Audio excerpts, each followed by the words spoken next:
Cześć, z tej strony Krzysiek, witam na kanale Mąż przy garach. Dzisiaj przychodzę do Was z przepisem, który jest obowiązkowym punktem na świątecznym stole. Przygotujemy niesamowicie aromatyczny keks, który wypełni nasze domy przyjemnym zapachem rumu i wprawi nas w świąteczny nastrój. Oczywiście nie zabraknie też całej masy suszonych owoców i grubej warstwy cytrynowego lukru. I jak zawsze zachęcam do zostawienia łapki w górę i subskrypcji. Przy okazji dajcie znać, jakie są Wasze ulubione świąteczne ciasta. Zapraszam Was na film i biorę się do roboty. Przygotowanie naszego świątecznego ciasta zaczynam od rodzynek. 100 g rodzynek sułtańskich przekładam do niewielkiego naczynia i zalewam je 100 ml ciemnego rumu. Zawartość naczynia krótko mieszam, żeby płyn całkowicie przykrył owoce.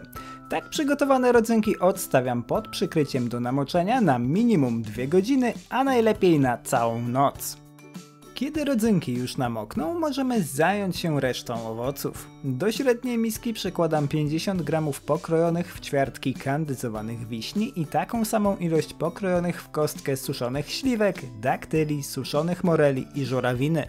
Na końcu dodaję 100 g kandyzowanej skórki cytrusów i 20 g mąki pszennej. Zawartość naczynia krótko mieszam, tylko do chwili, kiedy mąka pokryje każdy kawałek owoców. Dzięki temu nie powinny opadać na dno ciasta w trakcie pieczenia. Owoce, których używam, to tylko propozycja i tak naprawdę możecie je dowolnie podmieniać według swoich upodobań.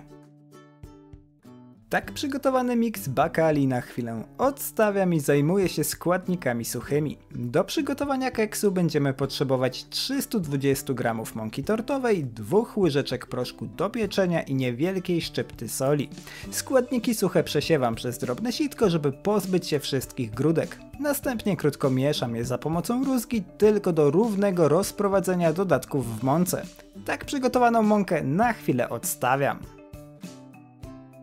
Do osobnej dużej miski przekładam 200 g miękkiego masła i 150 g cukru pudru. Tłuszcz ucieram z cukrem za pomocą miksera do uzyskania jasnej, puszystej masy.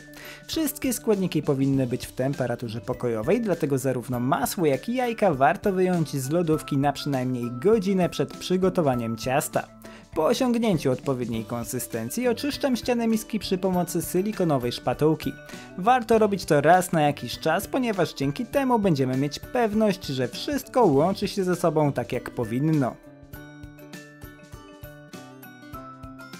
Po oczyszczeniu ścianek miski zaczynam dodawać do masła 4 duże jajka. Dodaję je pojedynczo i za każdym razem dokładnie łączę je z tłuszczem za pomocą miksera przed dodaniem kolejnego jajka.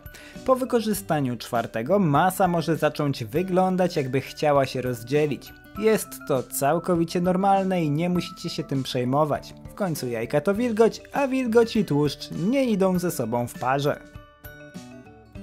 Zresztą nie jest to ostatni płyn, który dodamy do ciasta, bo przyszedł czas na rodzynki i rum, w którym je moczyliśmy. Zarówno owoce, jak i alkohol dodaję do masy i krótko mieszam całość na niskich obrotach tylko do rozprowadzenia rodzynek. Jeśli ciasto mają jeść dzieci, możecie zastąpić rum herbatą lub wodą. Wtedy odcećcie rodzynki i dodajcie same owoce, a zamiast rumu możecie dodać 2-3 łyżki gęstej kwaśnej śmietany i kilka kropel aromatu rumowego. Po wmieszaniu rodzynek możecie odstawić mikser, nie będzie nam już potrzebny. Na tym etapie pozostaje nam już tylko dodać składniki suche. Robię to w 3 partiach po kilka łyżek naraz. Zawartość miski łączę ze sobą za pomocą silikonowej szpatułki, tylko do chwili aż przestaje widzieć suchą mąkę. W ten sposób nie przemieszacie ciasta, dzięki czemu wyjdzie puszyste i wilgotne, a nie ciężkie i zbite. Razem z ostatnią porcją składników suchych dodaję również oprószone mąką bakalie i krótko mieszam całość do równego rozprowadzenia owoców w cieście. Tak przygotowane ciasto przekładam do natłuszczonej, wyłożonej papierem do pieczenia formy o rozmiarach 12 na 30 cm i wyrównuję jego wierzch. Jeśli komuś zależy na bardzo równym wypieku, na tym etapie może naciąć ciasto wzdłuż nożem. Ja tego nie robię, bo ciasto i tak będzie pokryte grubą warstwą lukru, przez co wszelkie pęknięcia będą zakryte. Forma z ciastem trafia do piekarnika rozgrzanego do 180 stopni Celsjusza funkcji góra-dół na 55-65 minut do suchego patyczka. Jeśli góra ciasta zacznie zbyt szybko nabierać koloru, możecie przykryć je kawałkiem folii aluminiowej. Gotowe ciasto wyciągam z piekarnika i odstawiam w blaszce na około 15 minut do lekkiego wystudzenia. Po tym czasie wyjmuję je na kratkę i studzę całkowicie. Tak przygotowany keks możecie odstawić w ciemne, chłodne miejsce na 2 dni, żeby jego smak całkowicie się rozwinął, lub tak jak ja, dekorować zaraz po wystudzeniu. Do niewielkiej miski wsypuję 200 g cukru pudru i dodaję do niego 4 łyżki świeżo wyciśniętego soku z cytryny. Zawartość naczynia mieszam do uzyskania gładkiego, gęstego lukru, który nie spłynie całkowicie z ciasta. Sok polecam dodawać powoli, najlepiej po 1 łyżce i za każdym razem dokładnie połączyć go z cukrem. W ten sposób łatwiej będzie Wam uzyskać odpowiednią konsystencję i nie wpadniecie w spiralę ciągłego dodawania cukru lub soku.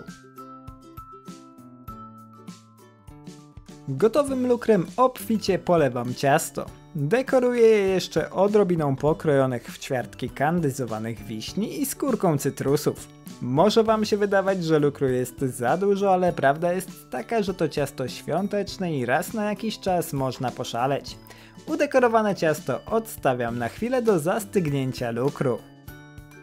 Kiedy to nastąpi, już nic nie stoi na przeszkodzie, żeby kroić ciasto w kawałki i podawać je jako deser na świątecznym stole. Keks wychodzi niesamowicie aromatyczny, puszysty i wilgotny. Aromat rumu wyczuwalny jest nie tylko w samym cieście, ale również w nasączonych nim rodzynkach, które są soczyste i mięciutkie. Dodajcie do tego smak daktyli, śliwek czy kwaskowej żurawiny i dostajecie świetną świąteczną kompozycję. A wszystko to pod lekko kwaskowym lukrem, który sprawia, że całość jest nie tylko smaczna, ale i piękna. Dajcie znać, czy przepis Wam się spodobał. Życzę Wam smacznego i do zobaczenia w kolejnym filmie. Cześć!